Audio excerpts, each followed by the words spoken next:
Sa paanan ng natutulok na bundok ng makiling, matatakpuan ang isang maliit at payapang baryo na kung tawagin ay mahinahon. Payapa ang pamumuhay dito, simple at tahimik, kung saan ang bawat isa ay makakakilala at ang mga kwento ng kababalahan ay ibinubulong na lamang kasabay ng paglamig ng hangin sa paglubok ng araw. Dito nakatira si Marco, isang binatang biniyayaan ng pambihirang husay sa makamay ngunit binawian naman ng liwanag sa kanyang mamata. Mula pagkabata ay hindi na niya nasilayan ang kulay ng mundo, subalit ang kanyang nga daliri ang nagsilbing mata na may kakayahang damhin ang bawat hiblang kalamnan, ang bawat ugat na nananakit sa katawan ng isang tao. Siya ay isang masahista sa Paraiso Spa, ang nag-isang spa sa kanilang baryo na pag-ari ni Senyor Julio, isang lalaking mayaman na laging nakangiti, ngunit may lamig at kalkulasyon sa likod ng kanyang mamata. Para kay Marco, ang bawat araw sa Paraiso ay isang pagsubok. Bagamat kilala sa husay, marami pa ring kliyente ang nag-alinlangan kapag na lamang isang bulak ang magmamasahe sa kanila. Ang tanging lakas na kanyang pinanghahawakan ay ang pagmamahal ng kanyang Lola Elara at ang walang sawang suporta ng kanyang matalik na kaibigang si Isabel. Isang hapon, sa di inaasahang pagkakataon, habang naglalakad si Marco, sa pasilyo ng spa ay bahagya, niyang nasagi ang isang mamahaling florera.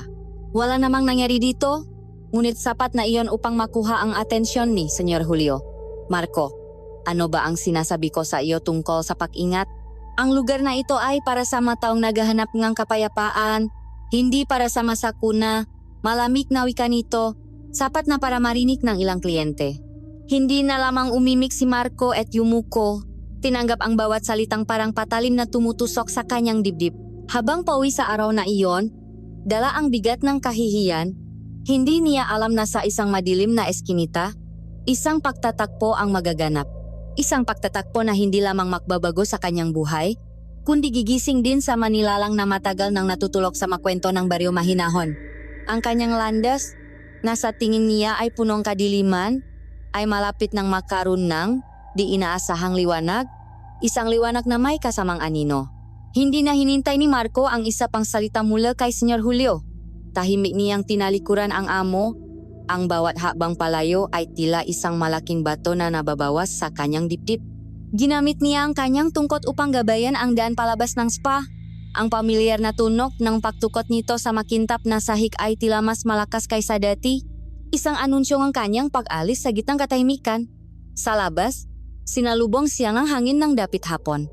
Para sa iba, ito ay isang magandang tanawin, ang pag-agawang kulay kahel at tila sa kalangitan. Ngunit para kay Marco, ito ay ang pagbabago sa temperatura ng hangin, ang pagdamingan tunong nga kulilik, at ang amoy nga nilulutong hapunan mula sa makalapit na bahay. Ang kanyang mundo ay binubuong nga tunog, amoy, at pakiramdam, isang mundong mas matalas at detalyado sa paraang hindi maintindihan ng manakakakita. Habang naglalakad, dinadama niya ang bawat lubak sa daan sa pamamagitan ng kanyang tungkot. Narinig niya ang tawanan ng mga batang naglalaro, ang tahol ng asosa di kalayuan, ang mabagal na pag-usat ng isang tricycle. Ang lahat ng ito ay pamilyar, ngunit sa sandaling iyon, ang matunok ay tila nagpapatingkat lamang sa kanyang kalungkutan at pag-isa. Ang masalita ni Senyor Julio ay umulit-ulit sa kanyang isipan, hindi dahil sa galit, kundi dahil sa bigat ng katotohanan na sa mundong ito. Ang kanyang kapansanan ay palaging mauna kaysa sa kanyang kakayahan. Sa kalagitnaan ng kanyang paglalakad, isang tunog ang pumukaw sa kanyang pansin, isang tunog na hindi karaniwan sa araw-araw na ingay ng baryo. Ito ay isang mahinang ungol, punong sakit at hirap, nakmumula sa isang madilim na eskinita sa pagitan ng dalawang lumang gusali. Huminto siya at nakinig ng mabuti. Hindi ito tunog ng hayop. May tao doon. Dahan-dahan. Ginamit niya ang kanyang tungkot upang kapain ang daan papasok sa eskinita. Ang amoy ng mamasa-masang lupa at nabubulok na basura ay sumalubong sa kanya, ngunit hindi niya ito inalintana. Sinundan niya ang tunog at sa dulo ng eskinita, natakpuan niya ang pinakmumulan nito. Isang matandang babae na nakaupo sa malamig na semento, nakasandal sa pader, at nanginginig. Hindi niya ito makita, ngunit nararamdaman niya ang lamig na bumabalot dito. Naririnig ang hirap sa bawat pahinga nito. "Lola, ayos lang po ba kayo?" Mahinang tanong ni Marco. Saglit na tumahimik ang matanda, tila nagulat na may nakapansin sa kanya. Pagkatapos, ay nagsalita ito. Ang boses ay garal-gal at mahina. Iho, konting barya lang sana, pambili lang tinapay. Kanina pa kumakalam ang sikmura ko. May kung anong kumiro sa puso ni Marco. Sa boses ng matanda, narinig niya hindi ang panlalamang, kundi ang tunay na paghihirap. Idinukot niya ang kanyang maliit na pitaka. Sa loop, naroon ang sahot niya para sa araw na iyon, ilang gusot na papel de bento at ilang barya. Ito na lamang ang pera nila ni Lola Elara para sa hapunan at almusal kinabukasan. Saglit siyang nag-alinlangan, iniisip ang kanyang lola na naghihintay sa bahay. Ngunit pagkatapos ay naisip niya ang matandang ito, mag-isa at giniginaw sa dilim. Maingat niyang kinuha ang halos, lahat ng laman ng pitaka, nag-iwan lamang ng sapat na barya para sa pamasahe, at inilagay sa palat ng matanda. Heto na po lola, sana po ay makatulong ito. Bumili po kayo ng mainit na pagkain. Nagulat ang matanda. Naramdaman ni Marco ang magaspang at butuhan nitong nga daliri na marahang sumapo sa kanyang kamay. Bakit, iho? Halos lahat na yata ng pera mo ay ibinigay mo sa akin. Nagtatakang tanong nito. Ngumiti si Marco, isang malungkot na ngiti. May naghihintay pa po sa akin sa bahay, Lola. Sigurado po ong may pakain kami kahit paano. Mas kailangan niyo po iyan kaysa sa akin. Biglang hinikpitan ng matanda ang hawak sa kanyang kamay.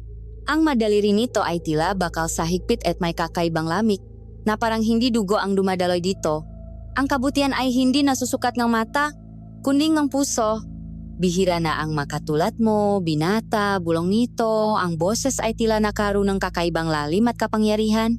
Dahil sa iyong ginawa, tanggapin mo ito. May idinuldol ang matanda sa kanyang palat. Ito ay isang malit na bote na gawa sa tila pinatuyong putik, magaspang sa hipo at hindi pantay ang hugis. Kasabay nun, isang masangsang na amoy ang sumingaw, amoy nabubulok na dahon, lumot, at tubig na matagal nang hindi umaagos. Napangiwi si Marco sa amoy. Ano po ito? Tanong niya, naguguluhan. Ingatan mo yan, muling bulong na tanda. Mas malapit sa kanyang tainga. Higit pa sa ginto ang halaga niyan sa tamang panahon. Huwag na huwag mo itong itatapon. Anuman ang mangyari. Akmang magtatanong pa sana si Marco nang maramdaman niyang lumuwag ang pakakahawak sa kanyang kamay. Lola! Tawag niya. Walang sumagot. Ang tanging narinig niya ay ang marahang pagaspas ng matuyong dahon na tinangay ng hangin. Tila sa isang iglap, naglaho ang matanda. Naiwan siyang nakatayo doon, hawak ang mabahong bote, puno ng pagtataka at kaba. Nakpatuloy siya sa paglalakad pauwi, ang isip ay gulong-gulo. Sino ang matandang iyon? Bakit niya ibibigay ang isang bagay na ganito kabaho? Sa di kalayuan, natanaw na niya o mas tamang sabihing, naramdaman na niya ang presensya ni Isabel na naghihintay malapit sa kanilang tarangkahan. Marco, saan ka ba nanggaling? Kanina pa kita hinihintay. At ano yung amoy na yan? Para kang nahulog sa kanal. Bungat nito. Bumuntong hininga si Marco at ikinuwento ang lahat. Mula sa panenermo ni Senyor Julio hanggang sa kanyang kakaibang engkwentro sa eskinita. Inabot niya ang bote kay Isabel. Ano ba to? Sigaw ni Isabel. Sabay takip ni ilong. Marco naman, malinaw pa sa sikat ng araw. Naloko ka ang matandang yon. Pinagsamantalahan niya ang kabaitan mo dahil alam niyang hindi mo siya nakikita. Bitiskem ang tawag diyan. Itapon mo na nga yan. Ang baho. Giit ni Isabel. Pero iba ang pakiramdam ko. Bel, iba ang boses niya. Ang masinabi niya, pagtatanggol ni Marco. Bagamat sa lup-lup niya, ay nagsisimula na rin siyang maniwala kay Isabel. Baka nga nakamali siya. Baka nadala lang siyang awa. Nakita ni Isabel ang lungkot sa mukha ng kaibigan. Lumambot ang kanyang ekspresyon at inakbayan niya si Marco. Hay naku, hayaan mo na ngayon. Ang mahalaga ligtas ka. At huwag mo nang isipin yang si Senyor Julio. Baka sadyang, masama lang talaga ang gising niya. Halika na. Nagluto si Lola Elara ng paborito mong tinola. Naglakad sila papasok ng bakuran. Si Isabel ay patuloy sa pag-alo sa kanya.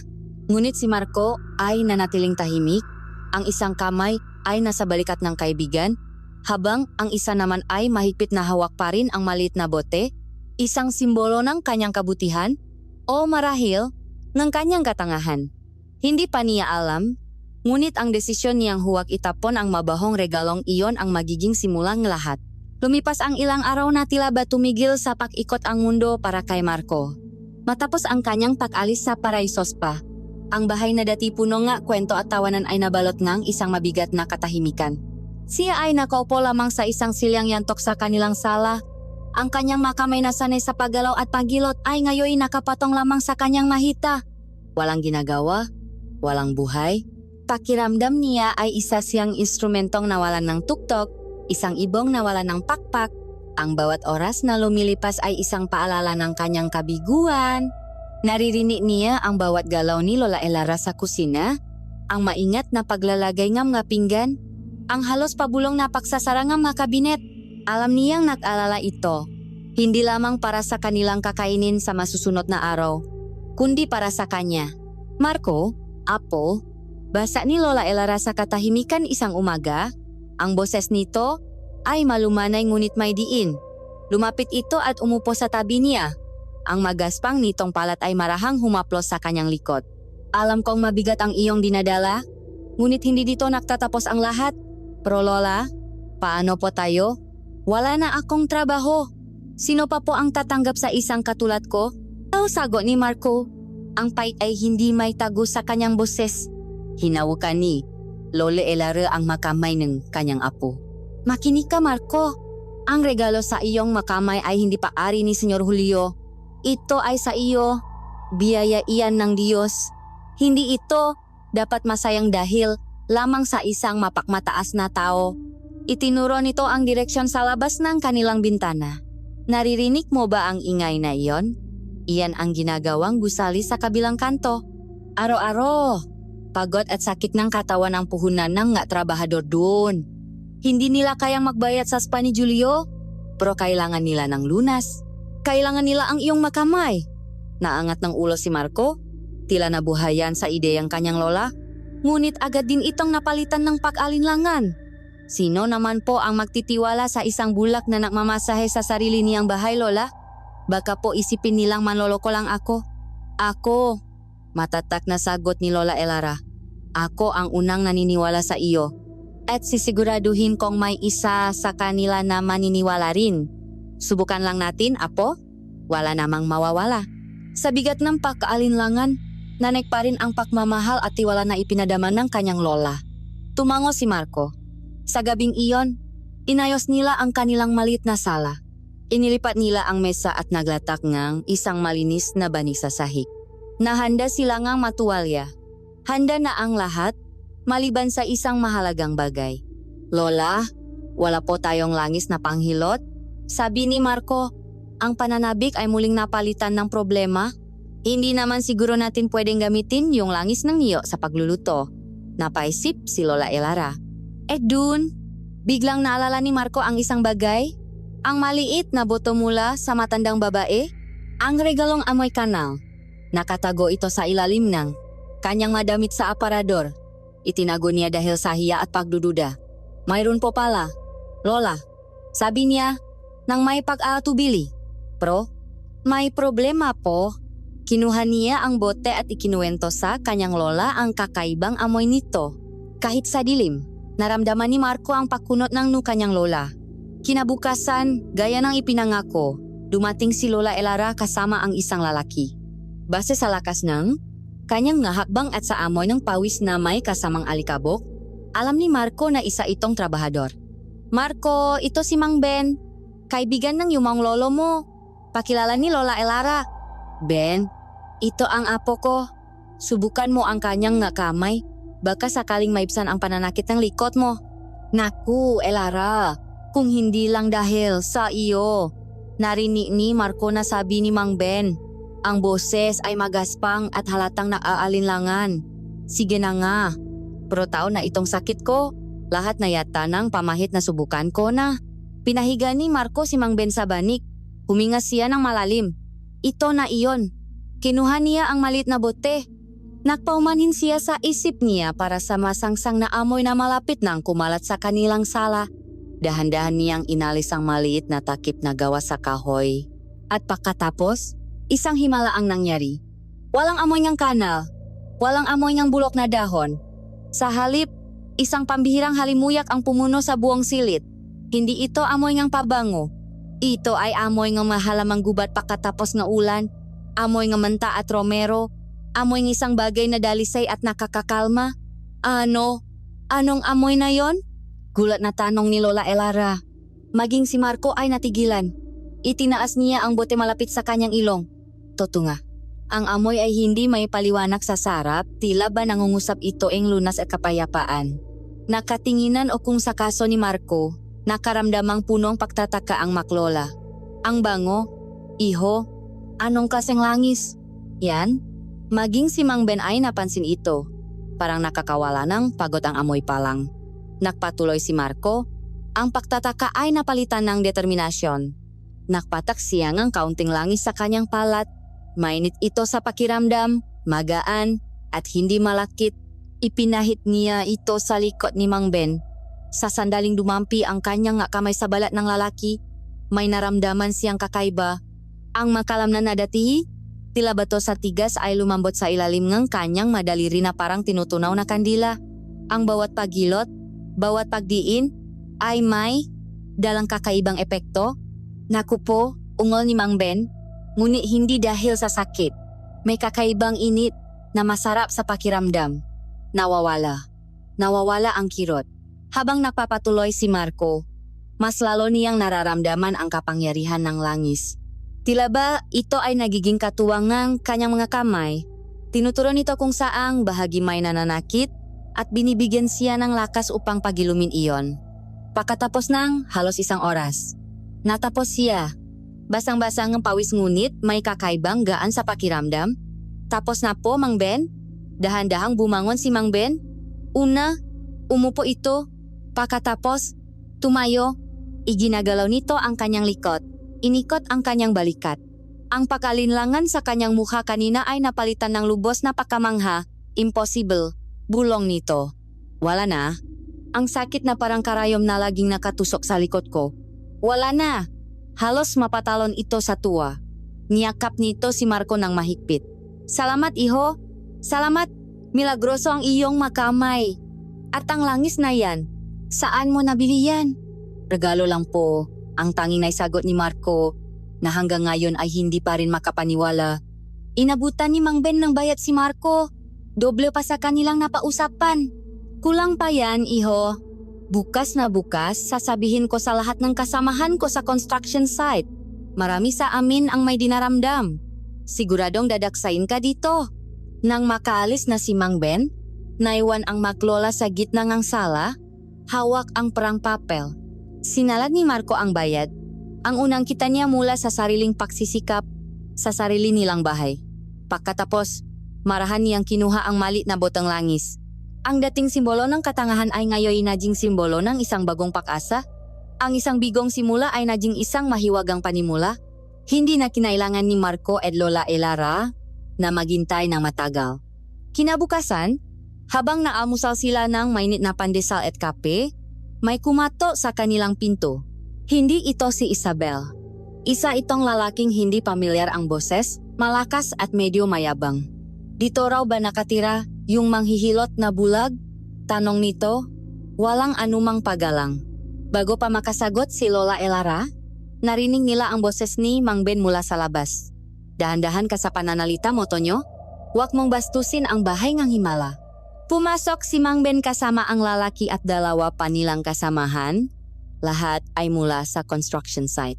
Pasensya na, Marco, Lola Elara. Sabi ni Mang Ben, itong mga kaibigan ko, hindi makapaniwala sa kwento ko kagabi. Gusto raw nilang subukan mismo. Sa loob ng 1 linggo, ang kwento ni Mang Ben ay kumalat na parang apoy sa tuyong damuhan.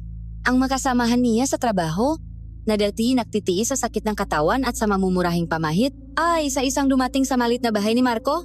Ang bawat isa na lumalabas mula sa kanilang pinto ay may ngiti sa labi at halos hindi makapaniwalang kwento ng paggaling. Ang dating tahimik na bakuran ni na Marco ay unti-unting napuno ng mga tao. Sa umaga, trabahador at magsasaka ang nakapila. Sa hapon, mga nanay na may dalang masakiting anak, mga tindera mula sa palengke na pagod sa magapong paktayo, at mga matatanda na halos isumpa na ang rayuma at artritis. Ang baryo ay nakaroon ng bagong usap-usapan, ang himala sa makamay ngang bulak na manghihilot ng baryo mahinahon. Isang araw, isang matandang babae na kilala bilang Aling Sedes ang dinalangang kanyang anak. Halos isang dekada na raw nitong hindi mayunat ng mayos ang madaliri dahil sa tindi ng artritis. Ang dating magagandang kamay na sanay sa pagbuburda ay ngayon tila matuyong sanga na lamang, manhit at laging masakit. Kaya pa ba kaya ito, iho? Tanong ni Aling Sedes. Ang boses ay puno ng pag-alinlangan. Ngumiti lamang si Marco at sinimulan ang kanyang trabaho.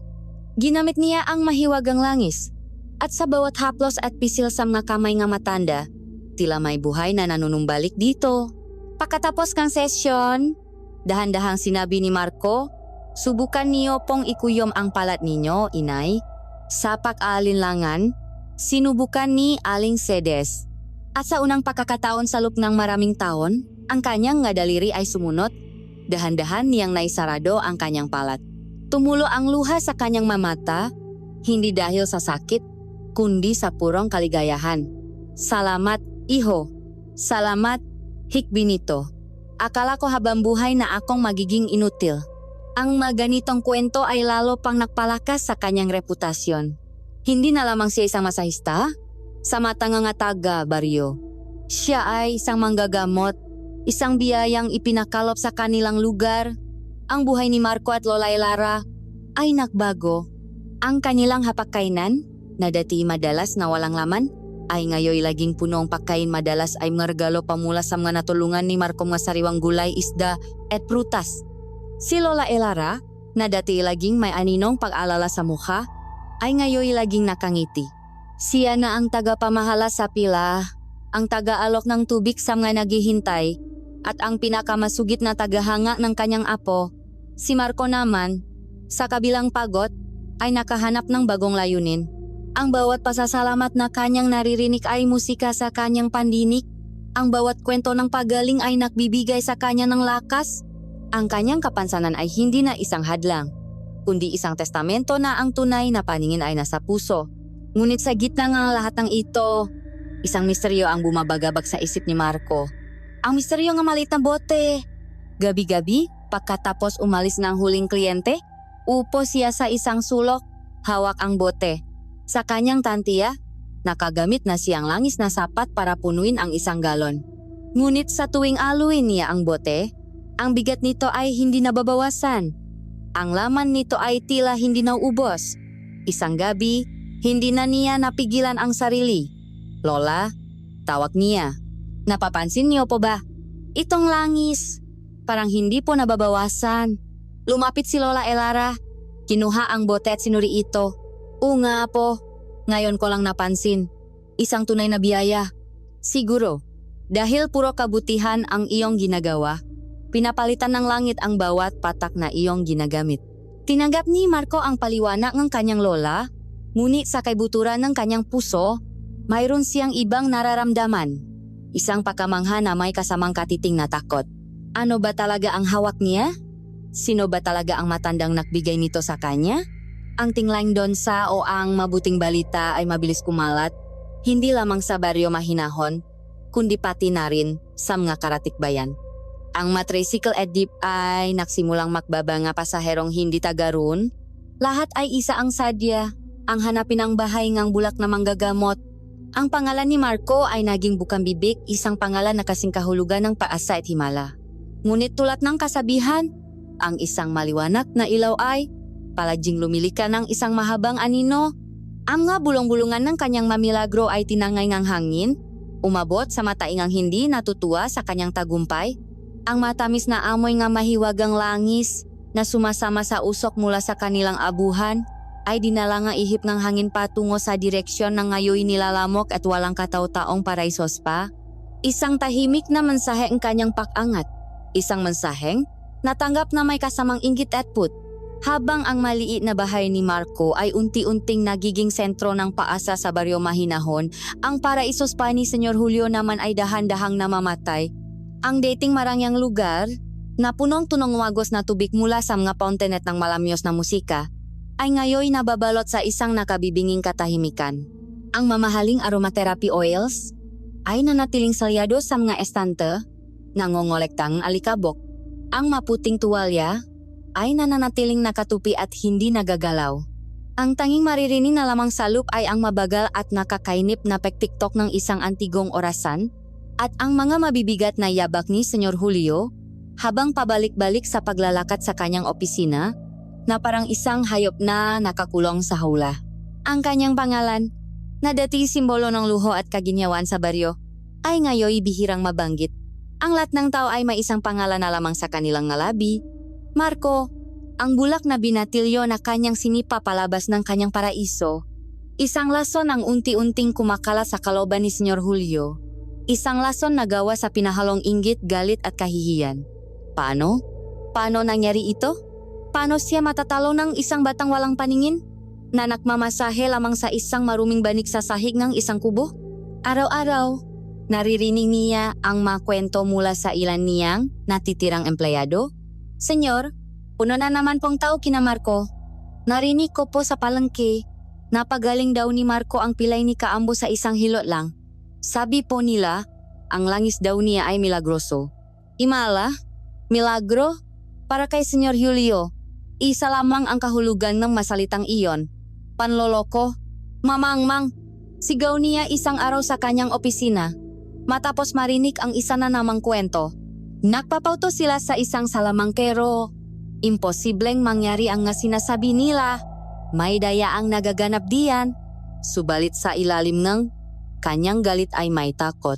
Takot na baka may katotohanan sa mga naririnig niya. Isang katotohanang hindi kayang ipaliwanag ng kanyang lohika at karanasan. Hindi na siya mapakali. Kailangan niyang malaman ang sikreto ni Marco. Kailangan niyang patunayan na isa itong malaking kasinungalingan. Tinawag niya ang kanyang pinakamatagal na empleyado, si Cynthia, isang babaeng takot na mawalan ng trabaho. Inabutan niya ito ng pera, higit pa sa kanyang sahot sa isang linggo. Makinig ka, Cynthia! Gusto kong pumunta ka sa bahay ngarko na yan, utos niya. Ang boses ay mahina ngunit punong panganib. Magpanggap kang masakit ang iyong likod. Magpamasahe ka sa kanya. At gusto kong tandaan mo ang lahat. Ang amoy ng lugar, ang itsura ng matao, ang bawat galaw niya, at lalong-lalo na, ang langis na ginagamit niya, suriin mong mabuti.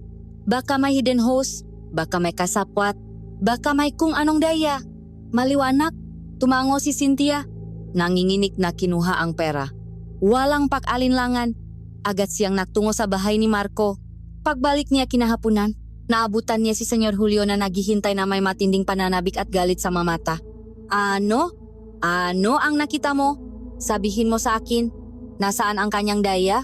Sunod-sunod na tanong nito. Huminga ng malalim si Cynthia bago magsalita. Senyor, wala po akong nakitang daya. Impossible! Sigaw ni Julio. Magsalita kang mayos. Totoo po, senyor, nandinig na sabi ni Cynthia. Simple lang po ang lugar niya pero malinis. At ang daming tao, lahat sila ay may pag-asa sa mamukha. Ang kanyang lola ay mabait at si Marco, magalang po siya. Hindi yan ang gusto kong marinig. Ang langis? Ano ang tungkol sa langis? Kakaiba po, senyor. Sagot ni Cynthia. At sa kanyang mamatay may bakas ng pakamangha. Ang bango po, parang hindi gawa sa mundo. Hindi po tulad ng mga mahaling langis natin dito. At nang ipahit niya sa likod ko, may kakaibang init. Isang init na masarap sa pakiramdam. At ang mga kamay niya, parang alam na alam kung saan ang sakit. Nawala po talaga ang pagpapanggap kong sakit, senyor. Sa totoo lang po, mas maginhawa ang pakiramdam ko ngayon kaysa dati. Ang bawat salita ni Cynthia ay parang gasolinang ibinubuhos. Sana apoy na galit ni Senyor Julio. Ang inaasahan niyang ebidensya ang panloloko ay naging isang patunay pa ang kababalahan. Hindi niya ito matanggap. Kung hindi ito daya, kung hindi ito normal na agham, kung ito ay hindi gawa sa mundo. Kung gayon, isa na lang ang posibleng paliwanag. Tumingin siya kay Cynthia na may nanlilisik na mata. Isang madilim na ideya ang nabubuo sa kanyang isipan.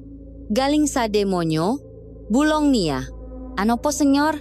Sabi ko, galing sa demonyo ang kapangyarihan niya. Isa siyang mangkukulam. Ginagamit niya ang itim na mahika para lokohin ang mga tao. Ang langis na iyon ay isang sumpa. Mula sa araw na iyon, isang bagong krusada ang sinimulan ni Senyor Julio. Hindi na niya sinubukang kalabanin si Marco sa larangan ng paknenegosyo, kundi sa larangan ng reputasyon at takot. Ginamit niya ang kanyang impluensya sa mga mayayaman at makapangyarihan sa baryo. Sa tuwing may pagkakataon, nakakalat siyang lason sa isipan ng matao. Mag-ingat kayo sa bulak na yan. Sasabihin niya sa mga parokyano sa simbahan. Ang mabilis na lunas ay may mabilis na kapalit. Baka katawan niyo nga ang gumaling.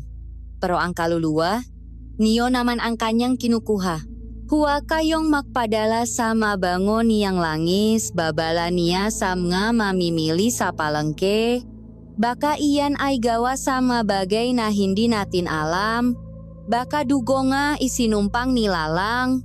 Ngayon ay nakpapagaling siya, pero darating ang araw, sisingilin niya kayo. Sa una, marami ang hindi naniwala, lalo na ang nga personal na nakaranas ng kabutihan ni Marco. Ngunit ang mga salita, kapag paulit-ulit na sinasabi, ay nagiging parang lason na dahan-dahang tumatalab. Ang mataong hindi pa nakakapunta kay Marco ay nagsimulang mag-alinlangan. Ang madating bulungan ng pahanga ay unti-unting nahaluan ng nga bulungan ng takot at hinala. Nakatayo mula sa bintana ng kanyang walang laman na spa. Tanaw ni Senyor Julio ang direksyon ng bahay ni Marco, kung saan kahit mula sa malayo, ay ramdam pa rin ang sigla ng matao. Isang demonyong ngiti ang sumilay sa kanyang ngalabi. Kung hindi niya kayang talunin si Marco sa pamamagitan ng paknenegosyo, wawasakin niya ito sa pamamagitan ng takot. Sisirain niya ang pangalan nito, dudungisan ang reputasyon nito, hanggang sa ang lahat ng tao sa baryo mahinahon ay itakwil ang kanilang himalang manghihilot bilang isang halimaw. Ang mga chismis na ipinakala ni Senyor Julio ay nahasing po ng takot. Ngunit ang pananampalatayang mataong personal na natulungan ni Marco ay mas naging matibay. Para sa kanila, ang kabutihan ay isang bagay na nararamdaman, hindi isang bagay na pinakikinggan lamang mula sa mga mapanirang bibig. Kaya naman, sa kabila nga mababala, nakpatuloy pa rin ang pagdating ng mga tao sa bahay ni Marco, dala ang kanilang makaramdaman at pag-asa. Ngunit isang maulap na hapon, isang kakaibang bisita ang dumating. Hindi siya katulad ng mga karaniwang kliyente ni Marco na may bakas ng pagod at sakit sa mukha. Ang lalaking ito ay matikas, nakasuot ng mamahaling barong na pinatungan ng itim na Amerikana, at ang kanyang mga sapatos nakatatay kumikinang sa kabila ng alikabok ng daan. Nakasuot itong madilim na salamin sa mata na naktatago sa kanyang mainisip, at may dala itong isang aurang malamig at mabigat. Sa kanyang pagdating pa lamang, ang masayang kuntuhan ng managhihintay sa pila ay biglang naputol. Maging ang hangin ay tila huminto sa pag-ihip, naramdaman ni Marco ang biglaang pagbabago sa kapaligiran. Nawala ang pamilyar na amoy ng pinahalong pawis, lupa at pek-asa. Napalitan itong isang amoy na hindi niya mawari, amoy na mamasa-masang lupa sa ilalim ng lupa, ng metal na kinakalawang, isang amoy na tila walang buhay. Ako si Carding, sabi ng laki. Ang boses ay makinis at edukado, ngunit walang anumang bahit ng kabaitan. Dire-diretso itong lumapit sa pinto, hindi pinapansin ang nga taong nakapila. Naparito ako para kausapin ang manghilot. Ang aking sadya ay pribado at mas mahalaga kaysa sa kanilang mamumunting karamdaman. Nakatinginan ang matao. Si Lola Elara, na nakaramdam ng kaba, ay magalang na lumabas. Magandang hapon po. Ako po, ang lola ni Marco. Kung nais niyo pong magpahilot, maaari po kayong pumila. Hindi ako naparito para magpahilot, Lola. Putol ni Mang Carding. Naparito ako para sa isang negosyo. Dahil sa papipilit ngang bisita, walang nagawa si Lola Elara kundi ang papasukin ito. Salup, inilibot ni Mang Carding ang kanyang paningin sa maliit at simpleng sala. Sa kanyang makilos, bakas ang pagmamaliit. Umupo ito sa isang silang kahoy na tila ba nandidiri at ipinatong ang isang itim na portfolio sa maliit na mesa. Marco, hindi ba? Sabi niya, nakatingin sa direksyon ng binata. Tanyak na tanyak ka. Nasa buong lalawigan, ang bulak na may milagrosong nga kamay. Ngunit alam nating dalawa na ang sekreto ay wala sa iyong makamay, hindi ba? Ito ay nasa iyong langis. Hindi umimik si Marco, ngunit hinikpitan niya ang pagkakahawak sa maliit na bote na nasa kanyang bulsa. May kung anong panganib siyang nararamdaman mula sa lalaking ito, isang panganib na hindi pa niya naramdaman kaninuman. Ako ay isang kolektor. Pagpapatuloy ni Mang Karding. Kinokolekta ko ang mabagay na pambihira, mabagay na may kapangyarihan. At ang langis mo, binata, ay isang napakapambihirang bagay. Binuksan niya ang kanyang portfolio at inilabas ang isang makapal na sobrang kulay brown. Inilapak niya ito sa mesa. Ang tunong ng pagbagsak nito ay mabigat at malutong. 500,000 piso, sabi ni Mang Karding, at isang mapanuyang ngiti ang sumilay sa kanyang ngalabi. Cash. Sapat na para makabili kang bagong bahay, para hindi na magtrabaho ang iyong lola, at para may pagamot mo ang iyong nga mata sa pinakamagaling na doktor sa Maynila. Isang bayaran lang, at ang lahat ng hirap niyo ay tapos na, kapalit lamang ng isang malit na boto. Natigilan si Marco at Lola Elara. Hindi pa sila nakakakitang ganun kalaking pera sa buong buhay nila. Ang alok ay napakatukso. Isang sagot sa lahat ng kanilang mapangarap. Ngunit habang nakikinis si Marco, mas lalo niyang nararamdaman ang lamig na nagmumula kay Mang Karding. Ang pera sa mesa ay tila walang init, walang buhay. Naalala niya ang mukhang pasasalamat ng bawat taong kanyang natulungan. Naalala niya ang maluhang tuwa ni Aling Sedes. Naalala niya ang pakiramdam ng pagiging kapaki-pakinabang. Dahan-dahan, umiling si Marco. Maraming salamat po sa inyong alok. Ginu, magalang niyang sagot, pero hindi po ipinagbibili ang langis na ito. Ano? Ang makinis na boses ni Mang Karding ay biglang nakaroon, Gaspang. Pinakisipan mo ba yung sinasabi mo? Opo, matatak na sagot ni Marco. Isa po itong regalo. At ang tulong na naibibigay nito sa mga tao ay mas mahalaga pa po sa anumang halaga ng pera. Sa isang iglap, nawala ang lahat ng pakukunwari ni Mang Karding. Ang ngiti sa kanyang labi ay naging isang ngiwi. Ang temperatura sa silit ay tila bumaksak. Tumawa siya, isang tawang walang saya, isang tawang nakakakilabot. Regalo, sentimental na kahangalan. Sabi niya, ang boses ay mababa at puno ang pagbabanta. Ang nabagay na may kapangyarihan ay hindi para sa mga mahihina at maawaing tulad mo. Hindi mo naiintindihan ang tunay na halaga ng hawak mo. Isa kang batang naglalaro ng apoy. Tumayo ito at ang kanyang anino ay tila lumaki at kumalat sa buong silit. Lumapit ito kay Marco at naamoy muling ang binata ang kakaibang amoy. Mas matindi ngayon na may kasamang amoy ng dugo. Naramdaman ni Lola Elara ang panganib at mabilis na tumayo sa pagitan nila. Huwag mong sasaktan ang apo ko, sigaw niya. Hindi pinansin ni Mang Karding ang matanda. Ang kanyang atensyon ay nakatuon lamang kay Marco. Binigyan kitang magandang pagkakataon, bata. Pera at madaling buhay. Pero pinili mo ang mahirap na paraan. Idinukwang niya ang kanyang mukha malapit kay Marco. Kung hindi ko ito makukuha sa santong dasalan, kukunin ko ito sa santong paspasan. Tandaan mo yan, walang lugar sa mundong ito na maari mong paktaguan. Pagkasabi nun, tumalikot ito at naglakat palabas na parang walang nangyari. Ang mabigat na sobrang ang pera ay naiwan sa mesa, isang tahimik na saksi sa madilim na pag-usap. Nang siya'y makaalis, ang mabigat na pakiramdam sa silit ay unti-unting nawala, ngunit napalitan ito ng isang matinding takot na nanuot hanggang sa mga buto ni Marco at Lola Elara. Mabilis na isinara at nilok ni Lola Elara ang pinto. Nanginginig siyang niyakap si Marco na nanatiling nakatayo. Ang kamay ay mahigpit na nakakuyom sa bote salup ng kanyang bulsa. Sa unang pagkakataon, naunawaan nila ang babala ni Senyor Julio, ngunit sa ibang paraan. Ang kanilang himala ay hindi galing sa demonyo, ngunit ito ay isang bagay na hinahangat ng mga demonyo. Ang langis na nagbigay sa kanila ng pag-asa ay siya ring naglagay sa kanila sa bingit ng isang panganib na mas madilim pa kaysa sa pakabulak ni Marco. Ang gabi ay bumaksak sa baryo mahinahon na may kasamang kakaibang bigat. Matapos ang pagbisita ni Mang Karding, ang maliit na bahay ni Marco ay tila naging isang kulungan ng takot. Bawat kaluskos ng dahon sa labas, bawat tahol nga aso sa di kalayuan, ay nagdudulot ng kaba sa kanilang madibdib. Hindi na nila tinanggap pa ang mahuling kliyente sa araw na iyon. Ang pinto ay maagang isinara at sinarhan ng trangka at ang mabintana ay tinakpan ng makakapal na kurtina. Ngunit alam nilang hindi kayang harangan ng manipis na kahoy ang panganib na kanilang kahaharapin. Hindi makatulog si Marco. Nakahiga siya sa kanyang banik. Ngunit ang kanyang pandinig ay gising na gising, pinakikinggan ang bawat tunog sa paligid. Ang maliit na bote ay nasa ilalim ngang kanyang unan. At nararamdaman niya ang isang banayat na init na nakmumula dito. Isang maliit na piraso ngang kaginyawaan sa gitna ngang malawak na karagatan ng takot. Si Lola Elara naman ay nakaupo sa isang silya sa tabi niya. May hawak na rosaryo at walang tigil sa pagbulong ng mapanalangin. Bandang hating gabi, nang ang buong baryo ay mahimbing na sa pagkakatulog, ang kanilang mga takot ay nakatuto. Isang malakas at biglang ihip ng hangin ang tila sumampal sa kanilang bahay. Ang gabintana ay bumukas ng may malakas na kalabok at ang apoy sa kanilang gasera ay namatay sa isang iglap.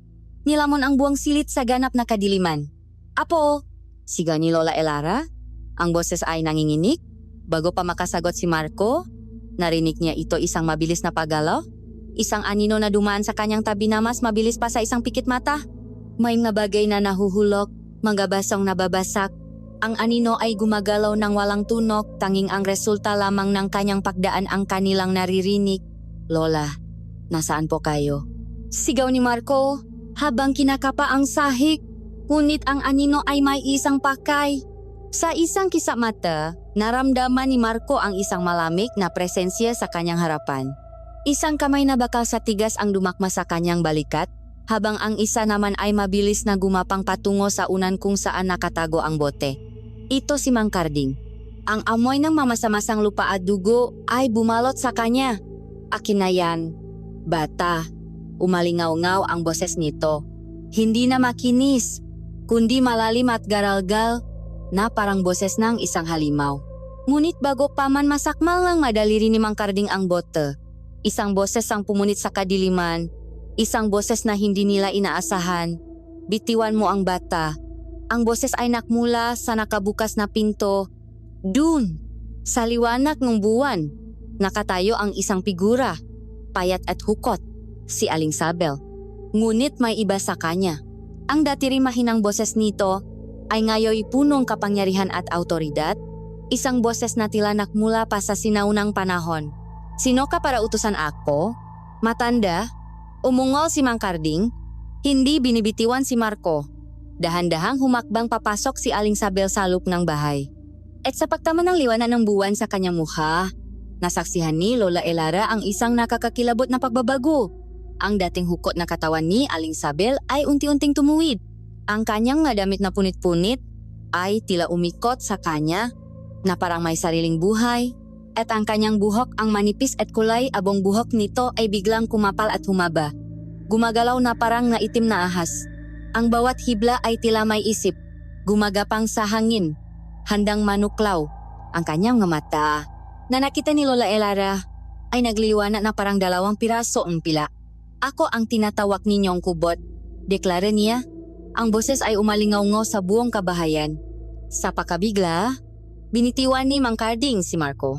Humarap ito kay Aling Sabel at sa dilim ay nakita ni Lola Elara ang pagbabago rin. Dito ang makuko nito ay humaba at naging parang mapatalim at ang mamata sa likod ng salamin ay nakapoy na pula. Sumugot si Mang Karding na parang isang mabangis na hayop. Ngunit mas mabilis ang buhok ni Aling Sabel. 10 hiblang buhok na tila mga galamay ang sabay-sabay na pumulupot sa mga braso, binti at lik ni Mang Karding. Sa isang iglap, itinaas siya nito sa hangin, suspendido at walang magawa. Nagpupumiglas ito, ngunit ang bawat galaw niya ay lalo lamang nagpapahigpit sa pagkakatali sa kanya. "Huwag kang matakot, Marco. Hindi kita sasaktan," sabi ni Aling Sabel. Ang atensyon ay ibinaling sa nanginginit na binata.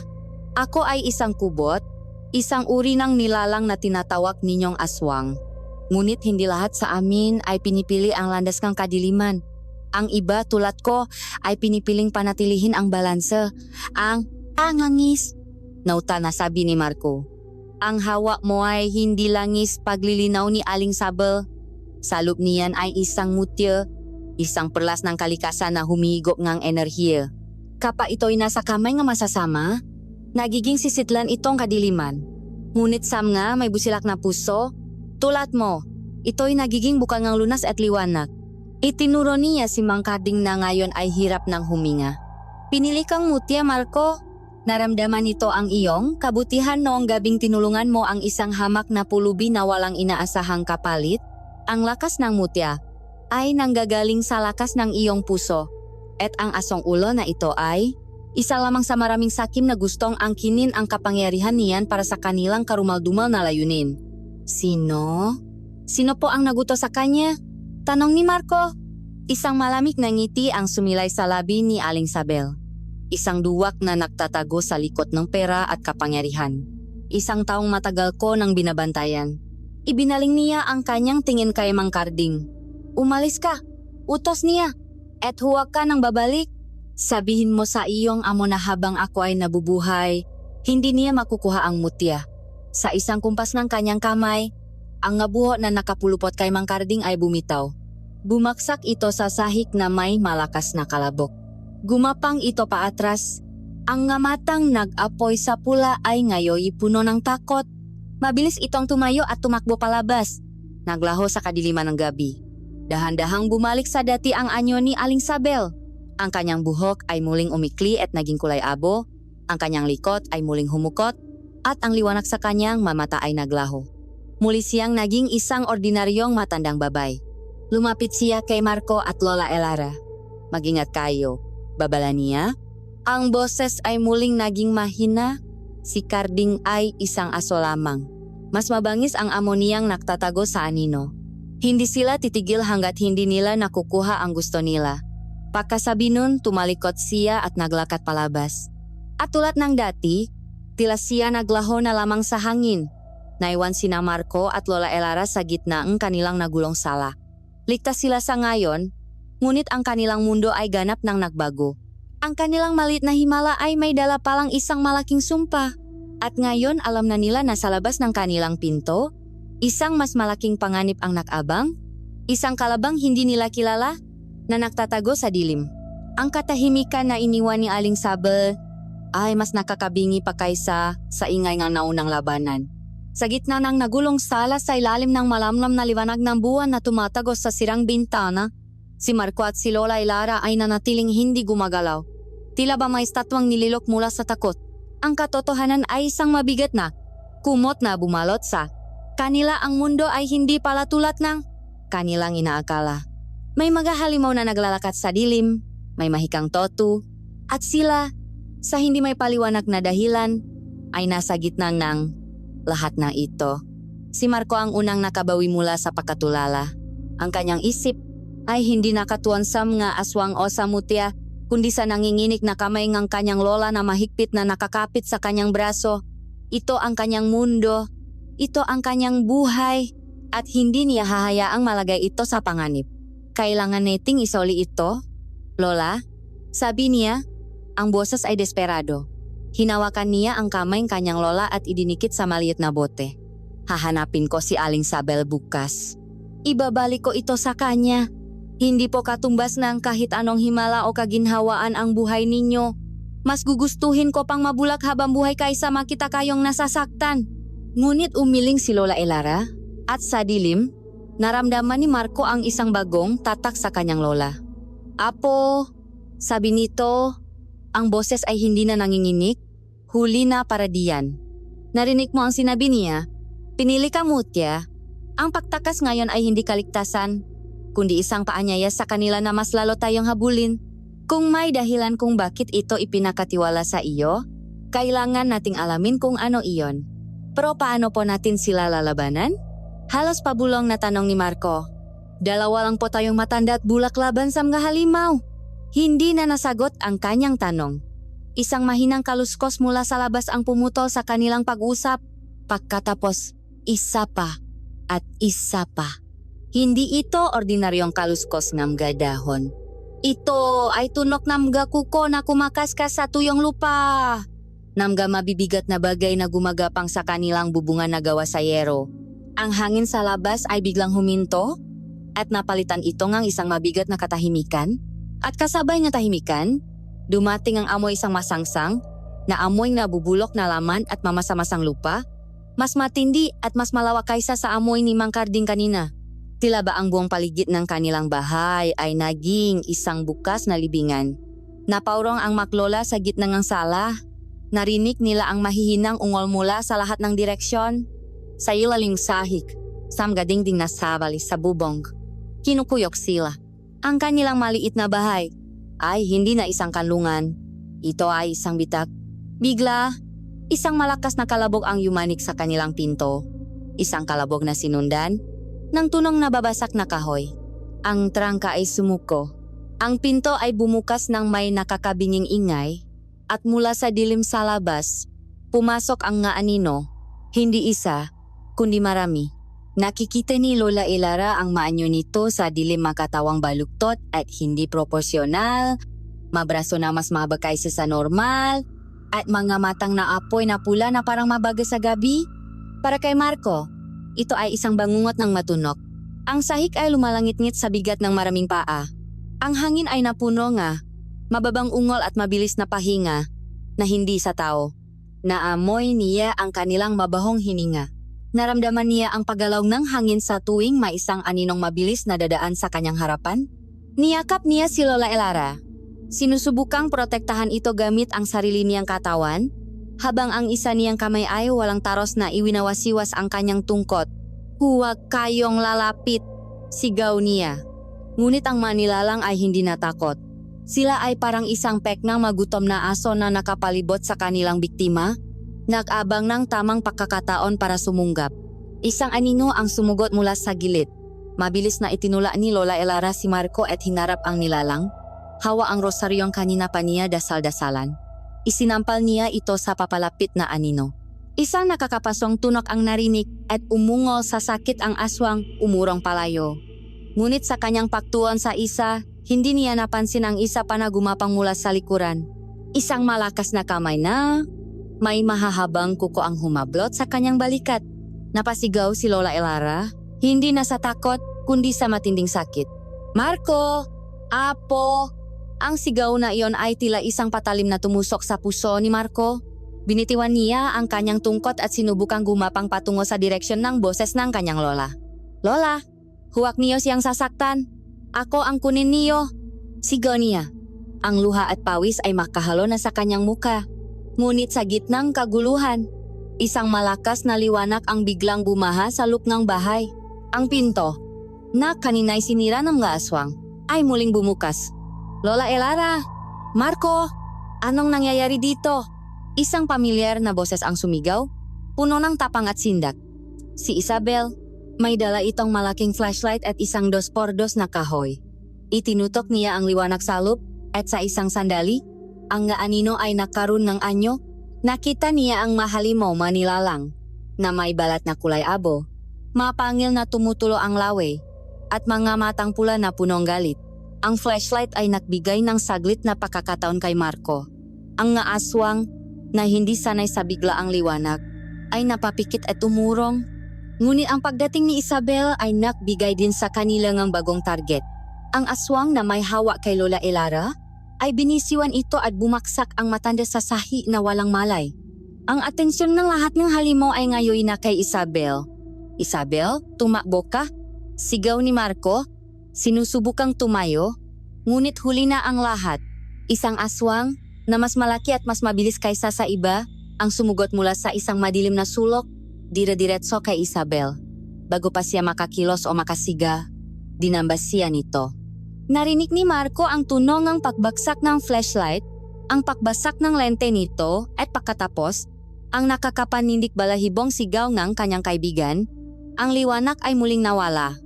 Ang dilim ay bumalik, mas mabigat at mas mapanganib kaysa dati.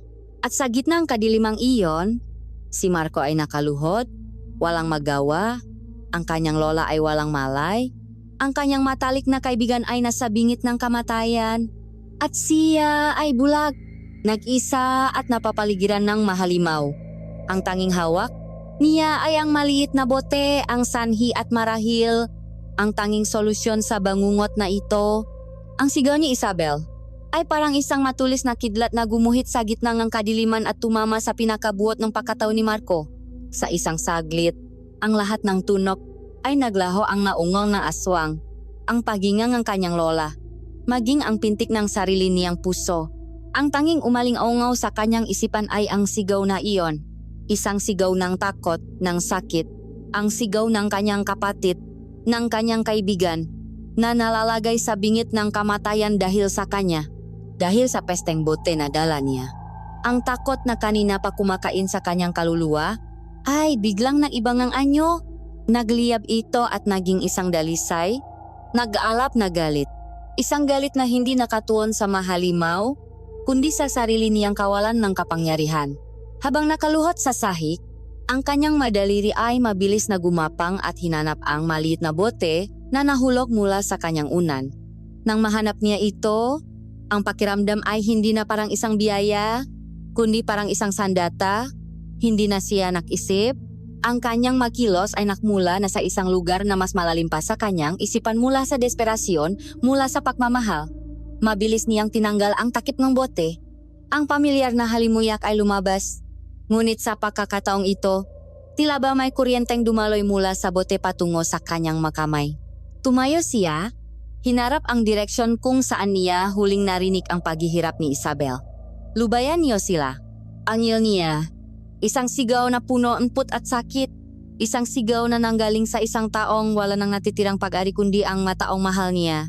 At sa buwang lakas, iwinasiwas niya ang kanyang braso, ibinuhos ang laman ng bote sa hangin, patungo sa gitna ng kaguluhan. Ang likido ay hindi bumaksak sa sahig. Sa sandaling ito ay lumabas ng bote. Ito ay naging isang ulap ng napakapinong ambon na kumikinang na parang alikabok ng gabituin. At pagkatapos, nangyari ang hindi kapanipaniwala. Ang ulap na iyon ay sumabog. Ngunit hindi ito isang pagsabong apoy o ingay. Ito ay isang pagsabong dalisay na liwanag at katahimikan. Para kay Marco, ito ay isang biglaang buksong matinding init, na parang bigla siyang itinulak papalapit sa araw. Isang presyon ang humampas sa kanyang dibdib na nagpatumba sa kanya. At kasabay ngang init, narinig niya ang isang sabay-sabay at nakakabinging tili mula sa maaswang isang tunog ng hindi. May paliwanag na paghihirap na parang ang kanilang makaluluwa ay sinusunok. Ang mabahong amoyng kamatayan ay agad na naglaho. Pinalitan ngang isang napakatinding halimuyang mutya.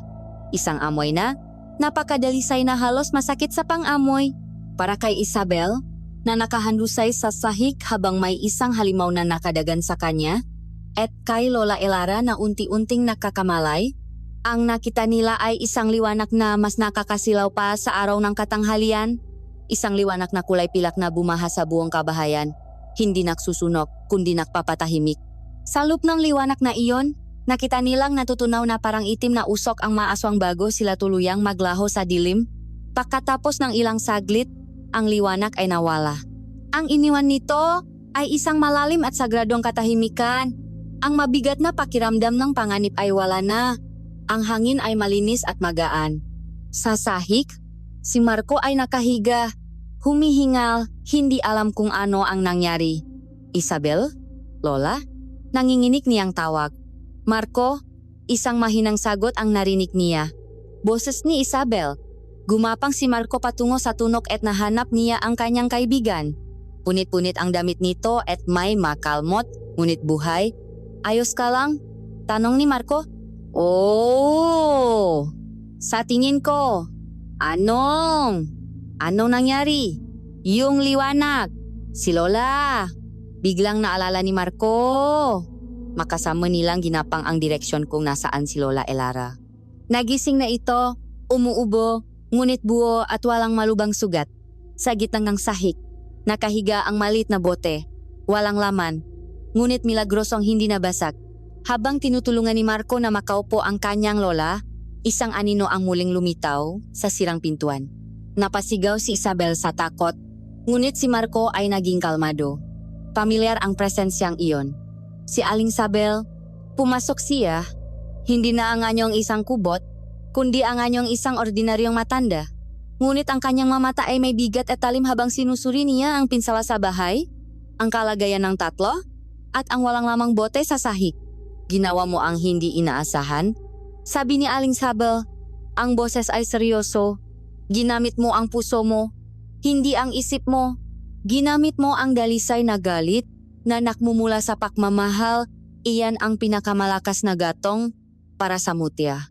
Ano po ang nangyari sa kanila? Tanong ni Marco. Itinaboy mo sila. Sinuno mo sila sa liwana ng iyong kabutihan. Ngunit ang lakas na ipinakita ng mutya ngayong gabi ay patikim lamang. Lumapit si Aling Sabel at umupo sa harap ni Marco. Ang kanyang mamata na hindi man nakikita ni Marco ay ramdam niya ang titik ay tila tumatago sa kanyang kaluluwa. Ang tunay na kapangyarihan nito ay hindi lamang magpagaling ng sugat o magtaboy ng halimaw. Ang tunay na kapangyarihan nito ay ang kakayahang basagin ang anumang uri ng sumpa. Isang nakakabinging katahimikan ang sumunod.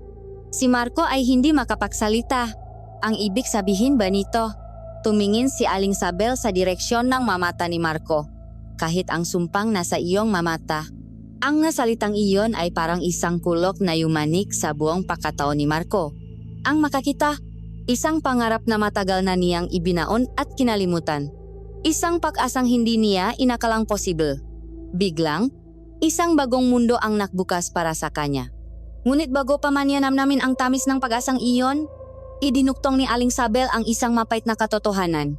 Ngunit ang iyong ginawa ay may kapalit. Babala niya, ang boses ay naging malamig. Ang pagsabog ng liwanag na iyon ay parang isang sigaw sa gitna ng kadiliman ng buong kapuluan. Narinig itong lahat ng nilalang na sensitibo sa kapangyarihan at narinig itong pinuno nila. Ang amo ni Mang Karding. Tanong ni Isabel. Tumango si Aling Sabel. Hindi na siya magtatago sa likod ng kanyang maaso. Nasaktan mo ang kanyang pag-ari. Ipinakita mo ang isang kapangyarihang hindi niya inaakala. Paparating na siya. At sa pagkakataong ito, hindi na lang ang mutya ang kanyang habol. Kukunin niya ang lahat sa iyo. Ang bagong pag-asa sa puso ni Marco ay agad na nabahiran ng mas malaking takot. May pagkakataon siyang makakita. Ngunit para magawa iyon, kailangan muna niyang harapin ang isang halimaw na mas malakas pa sa lahat ng kanilang nakalaban. Isang kalaban na ngayon ay personal na siyang hinahanap. Sila ay nakaligtas. Ngunit ang tunay na laban ay ngayon pa lamang magsisimula. Sa pagitan ng manggabasa na gamit at sasahik na basa-pasa, ambon na mahiwagang liwanag, sinubukan ni Marco, Lola Elara, at Isabel na buuin muli ang kanilang mga sarili. Tinulungan ni Isabel na gamutin ang ngagalos ni Lola Elara. Habang si Marco ay nakaupo sa isang sulo, ang daliri ay mahigpit na nakakuyom sa walang lamang buti na parang ito ang kanyang tanging koneksyon sa katinuan. Ang pag-asa na makakita ay isang maliit na kandila sa kanyang isipan. Nanginginig ngunit hindi na mamatay. Sa gitna ng isang paparating na bagyo, sino po siya? Basa ni Marco sa katahimikan. Ang tanong na kanina pa bumabagaba sa kanilang lahat. Sino po ang amo nila na mas mabangis pa? Kailangan po nating malaman kung sino ang ating kalaban. Tumingin si Aling Sabel sa bawat isa sa kanila. Ang kanyang mata ay tila nababasa ang kanilang kaluluwa. Bumuntong hininga siya. Isang tunok na tila naglalaman ng bigat ng maraming siglo. Ang pinakamapanganib na halimaw ay ang halimaw na nagtatago sa liwanag. Simula niya, isang anino na nakangiti sa inyo sa umaga at nag-abang na sakmalin kayo sa gabi. Isang taong kilala ninyo. Isang taong minsan mong pinaglingkuran, Marco. Nanlaki ang mamata ni Isabel sa pagunawa. Si Marco naman ay natigilan, ang kanyang isip ay mabilis na nagproseso ang masalita. Isang tao na kanyang pinaglingkuran, ang lamig sa boses nito, ang kalkulasyon sa bawat kilos.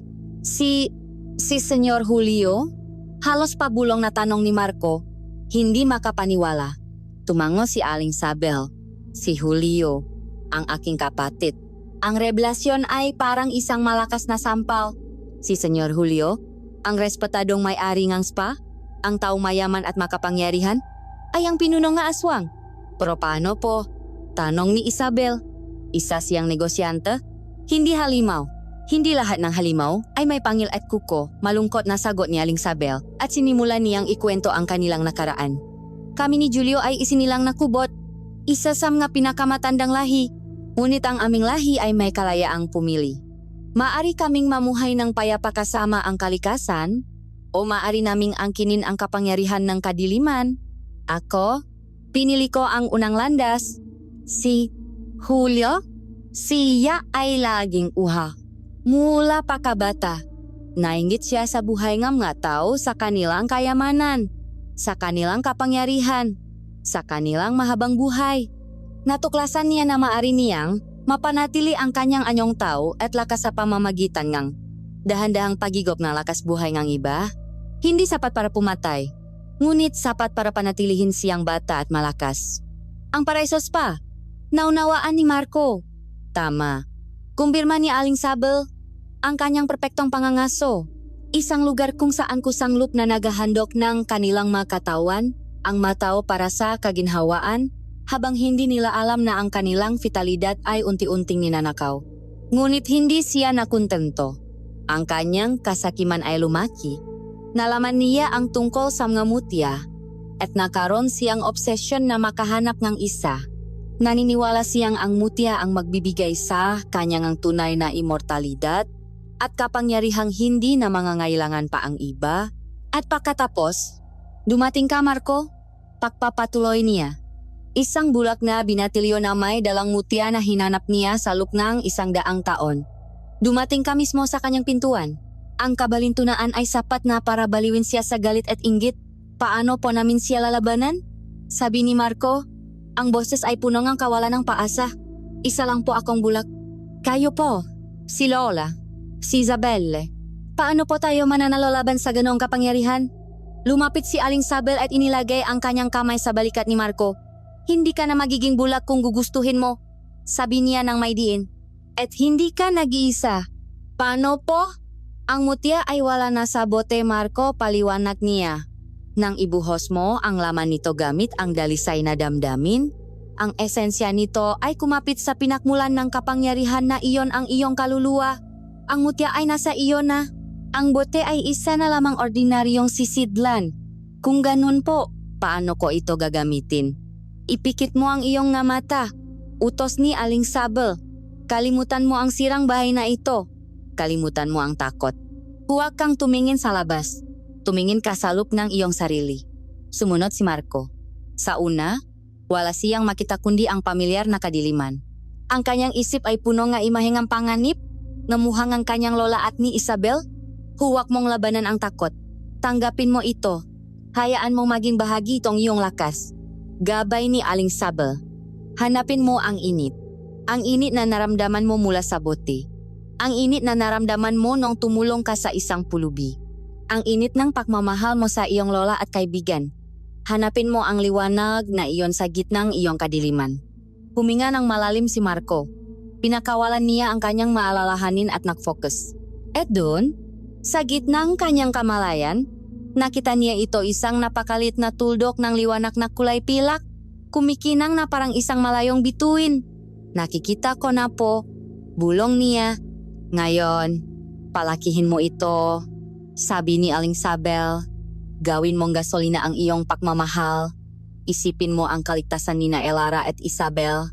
Hayaan mong ang pagnanais mong protektahan sila ang magpaalap sa liwanag na iyan. Ginawa ni Marco ang sinabi sa kanya.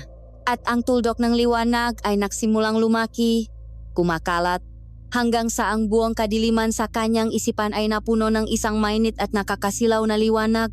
Naramdaman mo ba ang lakas? Tanong ni Aling Sabel. Tumango si Marco na mamangha. Ngayon, idirekta mo ang liwanag na iyan.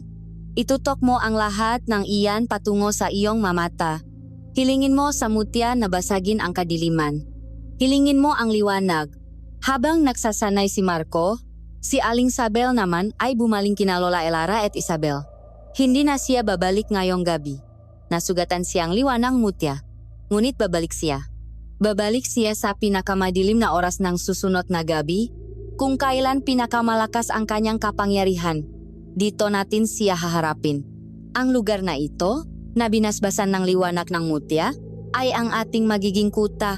Ang natitirang oras ng gabi ay ginugol nila sa paghahanda. Hindi sa pamamagitan ng pagayos ng bahay, kundi sa pamamagitan ng pagpapatatan ng kanilang ngalup. Si Isabel at Lola Elara ay nagdasal. Hindi na para sa kaligtasan, kundi para sa kalakasan. Si Aling Sabel ay nahanda na mga kung ano-anong halaman na may kakaibang amoy na isinabit niya sa mga bintana at pinto. At si Marco ay nanatiling nakaupo, nakapikit, naglalakbay sa loob na kanyang sarili, pinapamo ang liwanag na ngayon ay taglay na niya. Ang takot ay naroon pa rin, isang malamig na agos sa ilalim ng kanilang determinasyon. Ngunit ngayon, mayroon na silang sandata, mayroon na silang pag-asa. At habang papalapit ang bukang liwewe, alam nilang ito na ang huling payapang araw na kanilang mararanasan. Ang huling laban para sa kanilang buhay at para sa liwanag ay nakatakda na. Ang sumunod na gabi ay dumating na may kasamang katahimikang hindi natural, walang maririnig na huni ng kuliglig, walang ihip ng hangin. Maging ang mabituin sa langit ay tila nagtago sa likod ng makakapal na ulap. Ang buong baryo mahinahon ay natutulog, walang kamalay-malay sa isang laban na magaganap. Isang laban sa pagitan ng liwanag at dilim na isasagawa sa loob ng isang malit na kubo. Sa loob ng bahay, ang tensyon ay halos nahihipo. Si Lola Elara at Isabel ay makayakap sa isang sulok. Ang kanilang ngadasal ay mapabulong na lamang. Si Aling Sabel ay nakatayo sa gitna ng silid, kalmado na parang isang bato sa gitna ng rumaragasang ilog. At si Marco ay nakaupo nakapikit, ang kanyang buong kamalayan ay nakatuon sa liwanag na nag-alap sa kanyang dibdib. Bigla, ang temperatura sa loob ng bahay ay bumaksak. Ang init na dalang kanilang gasera ay tila walang epekto sa isang lamig na tumatagos hanggang sa buto. Isang manipis na yelo ang nabuo sa mga bintana. At pagkatapos, isang boses ang narinig mula sa labas, isang boses na pamilyar, ngunit ngayon ay punong isang kapangyarihang nakakapangilabot. Marco, sabi ng boses ni Senyor Julio, hindi pa sigaw, kundi isang mahinahon ngunit malinaw na utos na tila kayang bumasak ng salamin. Alam kong nariyan ka. Ibigay mo sa akin ang mutya at panganga ko. Gagawin kong mabilis at walang sakit ang iyong paglisan. Hindi kumibo si Marco. Huwag mo siyang pansinin, apo, bulong ni Aling Sabel. Huwag mong hayaang sirain ng kanyang lason ang iyong konsentrasyon. Ang sirang pinto ay bumukas ng walang tunok. Pumasok si Senyor Julio. Nasaan yung tao pa rin siya? Nakasuot ng isang itim na sutlang damit. Ang buhok ay mayos na nakasuklay. At may isang aroganteng ngiti sa kanyang malabi. Ngunit ang kanyang mamata ay hindi na sa tao. Ang maito ay dalawang butas patungo sa isang walang hanggang kadiliman. At sa gitna ay may dalawang tuldok ng nagbabagang put. Isang huling pagkakataon, Marco, sabi niya. Sumuko ka na. Sa gabay ni Aling Sabel, dahan-dahang tumayo si Marco at hinarap ang direksyon ng boses. Hindi sa inyo ito, Senyor Julio, matatak niyang sagot, at hindi ko ito ipagkakait sa mataong mas nangangailangan. Ang ngiti sa mukha ni Julio ay naglaho. Kung ganun, ikaw ang pumili nito. At nagsimula siyang magbago. Ang kanyang balat ay namutla na parang sa isang bangkay. Ang kanyang mabraso at binti ay humaba. Ang makasuotan ay tila naging bahaging kanyang balat na ngayoy kulay anino. Ang kanyang anyo ay namistulang isang bangungot matangkat, payat, na may madaliring namistulang mapatalim. Siya ay isang perpektong sagisak ng kasakiman. Ngayon na, Marco, sigaw ni Aling Sabel. Sa isang iglap, ipinikit ni Marco ang kanyang mamata at ibinuhos ang lahat ng liwanag na kanyang naipon mula sa kanyang puso patungo sa kanyang matalukap. Isang nakakapasong sakit ang kanyang naramdaman na parang ang kanyang mata ay sinusunog. Napasigaw siya. At pagkatapos, iminulat niya ang ito sa unang pagkakataon sa kanyang buong buhay. Ang unang niyang nakita ay hindi isang bagay kundi isang pagsabong ng impormasyon na halos ikabaliw niya. Kulay, hugis, liwanag, anino, paggalaw. Nakita niya ang sahig na kahoy, ang nanginginig na apoy ng gasera, ang nag-alalang mukha ni na Lola Elara at Isabel na basang-basa ang luha. Nakita niya ang determinadong mukha ni Aling Sabel at nakita niya ang halimaw, ang nakakatakot at hindi natural na anyo ni Senyor Julio. Ang lahat ng ito ay dumaloy sa kanyang utak sa loob lamang ng isang segundo. Isang agos na napakalakas na halos malunod siya. Sumugot si Julio. Ang kanyang nakuko ay handang pumunit. Mabilis na hinarang ni Aling Sabel ang kanyang mabuho na galamay na sumalubong sa atake. Habang naglalaban ang dalawang kubot, si Marco ay parang isang bagong silang na sanggol na lilito sa mundo. Sinubukan niyang tumayo ngunit natumba siya, hindi sanay sa konseptong lalim at distansya. Ngunit habang tumatagal ang kanyang pagtingin, Nagsimula siyang umangkop at sa tulong ng mutya, hindi lamang siya nakakakita. Nakakaramdam siya. Habang tinitignan niya ang nakwawalang si Julio, nakita niya ang hindi nakikitang iba. Sa likod ng anyo ng halimaw, nakita niya ang maimahe isang batang lalaki na laging nag-iisa. Isang binatang puno ambisyon ngunit laging kinukumpara sa iba. Isang lalaking natatakot tumanda at mamatay. Nakita niya ang pinakmulan ng kanyang kasakiman, isang malalim at malawak na kalungkutan. "Marco, tulungan mo ako," sigaw ni Aling Sabel, na nahihirapang pigilan ang walang tigil na paksugot ng kanyang kapatid. Doon natauhan si Marco. Hindi ito ang oras para sa awa. Itinaas niya ang kanyang nakamay. At sa kanyang isip, tinawag niya ang liwanag. Isang kalasak na gawa sa pilak na enerhiya ang biglang lumitaw sa harap niya, tamang-tama para salagin ang isang itim na enerhiyang ibinato ni Julio. Nagulat si Julio. "May kapangyarihan ka na rin? Walang hiya." Nagwala ito at lalong naijing mabanggis. Dito na nagsimula ang tunay na laban. Si Aling Sabel ang nagsilbing espada. Ang kanyang nabuhok ay walang tigil sa panghampas at pakpulupot. Si Marco naman ang naging kalasak, lumilikha ng maharang na liwanag at nakpapakawala ng maliliit na bolang enerhiya na nakpapabagal kay Julio. Sa bawat pag-atake ni Julio, nakikita ni Marco ang kanyang sakit. Sa bawat depensa niya, ipinapadama niya ang isang kapayapang hindi pa nararanasang ng kanyang kalaban. Ang laban ay naging isang sayaw ng anino at liwanag, ng galit at pagunawa. Sa huli, napagod si Julio, ang kanyang nga atake ay humina. Nakita ni Marco ang kanyang pagkakataon. Ngunit sa halip na isang atake na nakamamatay, iba ang kanyang ginawa. Itinutok niya ang kanyang buong atensyon, ang kanyang buong puso, at tinipon ang lahat ng natitirang liwanag ng mutya sa kanyang palat. "Senyor Julio," sabi niya, at sa unang pagkakataon, tinawag niya ito sa pangalan habang nakikita ang kanyang tunay na anyo. "Alam kong nariyan ka pa, patawad," at ipinakawalan niya ang liwanag. Hindi ito isang pagsabok. Ito ay isang alon. Isang alon ng dalisay na liwanag at kapatawaran. Tinamaan nito si Julio at hindi ito sumigaw sa sakit. Sa halip, isang mahabang ungol ng pagod ang kumawala sa kanya. Ang kanyang anyong halimaw ay unti-unting natunaw, bumabalik sa pagiging tao. Bumaksak siya sa sahig, walang malay, ngunit payapa ang mukha. Pagod, napaluhot si Marco. At dahan-dahan, ang liwanag na kanyang nakikita ay nagsimulang kumupas. Ang makulay ay naging abo, ang mahugis ay lumabo. Isang huling malinaw na sulyap ang ibinigay niya sa umiyak na mukhang kanyang lola at ni Isabel. Isang imaheng itatago niya sa kanyang puso habang buhay. Pagkatapos, ang kadiliman ay muling bumalik. Lumapit si Aling Sabel sa walang malay na katawan ng kanyang kapatid. May lungkot sa kanyang mamata. Tapos na, sabi niya. Binuhat niya si Julio na parang wala itong bigat. "Saan po ninyo siya dadalhin?" tanong ni Marco. "Sa isang lugar kung saan maari siyang magsimulang muli," sagot ni Aling Sabel, "malayo sa tukso ng kapangyarihan. May pagkakataon pa siyang magbago." "Salamat sa iyo, Marco. Hindi mo siya pinatay. Binigyan mo siyang pakasa." At tulad ng dati, naglakad siya palabas at naglaho sa dilim, dala ang kanyang kapatid. Naiwan ang tatlo sa gitnang katahimikan. Sila ay sugatan, pagod ngunit buhay. Ang pinakamadilim na gabi ng kanilang buhay ay tapos na. Ang umaga ay dumating na may dalang katahimikan.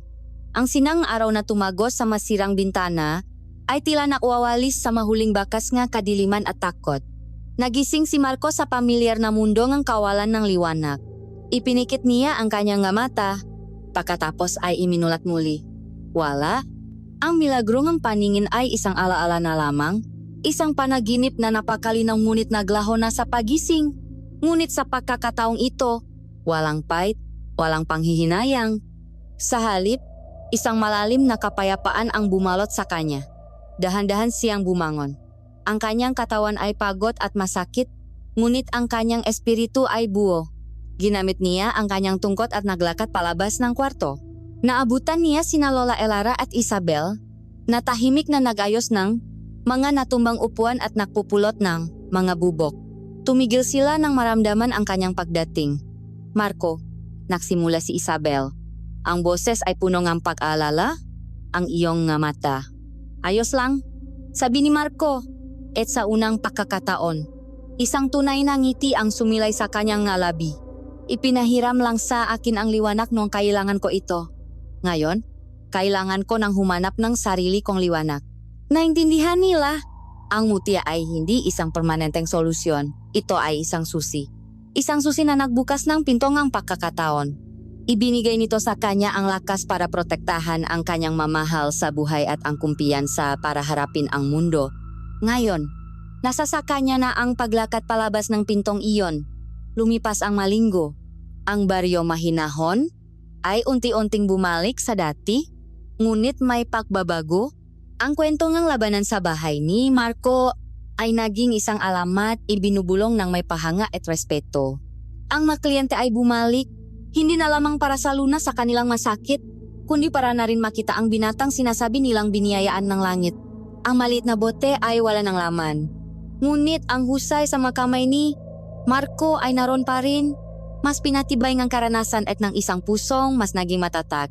Isang gabi, habang nagbibilang silang kanilang naipon isang halagang hindi nila inakalang mahawakan kailanman ibinahagi ni Marco ang kanyang desisyon. Lola, Bel, sabi niya, pupunta po ako sa Maynila. Magpapakonsulta ako sa doktor. Pero apo, sapat na ang mayroon tayo? Sagot ni Lola Elara, hindi mo na kailangan. Kailangan po, Lola. Putol ni Marco. Ang mutya at si Aling Sabel ang nagbigay sa akin ng pagkakataon. Ipinakita nila sa akin na posible. Ngayon, oras na para ako naman ang gumawa ang paraan para sa sarili ko. Walang sinuman ang tumutol. Kinabukasan, sinamahan siya ni Isabel sa lungsod. Sa isang malinis at puting klinika, isang doktor na may mabait na boses ang sumuri sa kanya. Ang diagnosis ay malinaw at siyentipiko. Isang mundo na malayo sa mga aswang at mutya. Isang benign tumor pala ang dahilan ng lahat. Isang bukol na unti-unting dumidiin sa kanyang na optic nerves mula pagkabata. Isang masalang operasyon ang kailangan, ngunit mataas ang sansa na may balik ang kanyang paningin. Ang balita ay isang musika sa kanilang pandinig. Habang naghahanda si Marco para sa operasyon, isa pang pagbabago ang naganap sa baryo mahinahon. Ang dating paraisos pa, na inabandona at nabalot na sa hiwaga matapos ang pagkawala ni Senyor Julio, ay muling nagbukas. Ginamit ni Isabel ang kanyang talino sa paknenegosyo at ang bahagi ng naipon ni Marco para bilhin at ayusin ang lugar. Ngunit hindi na ito paraiso. Ang bagong pangalan na nakasulat sa harapan ay lunas ni Marco. Naging isang lugar itong ng tunay na kaginhawaan. Pinagsasama ang modernong kaalaman at ang tradisyonal na hilot na pinasikat ni Marco. Pakalipas ng 3 buwan, dumating ang araw ng pagtatakda. Ang mga benda ay dahan-dahang inalis sa kanyang nga mata. Ang unang pumasok ay isang nakakasilaw na liwanag. Pagkatapos, mga malabong hugis. At unti-unti, na parang isang larawang dahan-dahang nagiging malinaw, nakita niya ito. Ang kulubot ngunit mapakmahal na mukhang kanyang Lola Elara na may mga luhang dumadaloy. Ang magandang mukhang kanyang matalik na kaibigang si Isabel na may ngiting mas maliwanag pa sa araw, nakikita niya sila. Totu, permanente. Ang ngaluha ay bumuhos mula sa mga mata ngayon ay nakakakita na. Ngunit hindi ito mga luhang kalungkutan, kundi maluhang isang pasasalamat na hindi kayang isalaysay ng masalita. Isang taon ang lumipas. Ang lunas ni Marco ay naging pinakatanya na wellness center sa buong rehiyon.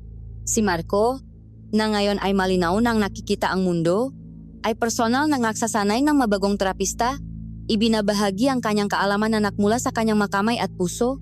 Isang hapon, habang nakatayo siya malapit sa bintana ng spa, pinanot niya ang paglubok ng araw, isang milagro na hindi niya paksasawa ang pakmasdan. Naisip niya si Aling Sabel at ang kanyang kapatid. Kung nasaan man sila, naisip niya ang mutya, napangiti siya, naunawaan niya na ang tunay na mahika ay wala sa langis. Ang tunay na mahika ay nasa isang pusong handang tumulong kahit na ito mismo ay nangangailangan. Ang swerte ay hindi isang bagay na hinihintay lamang na dumating. Ito ay isang binhi. Ang mutya ang nagbigay sa kanyang binhi. Ngunit ang kanyang paghihirap, ang kanyang kabutihan, at ang pagmamahal nga tao sa paligid niya ang nagsilbing lupa, tubig, at araw para ito ay lumago at mamunga. Ang pinakamalaking himala ay hindi ang makakita, kundi ang matutunang harapin ang kadiliman ng may pag-asa, at gamitin ang sariling makamay upang lumikhang sariling liwanag.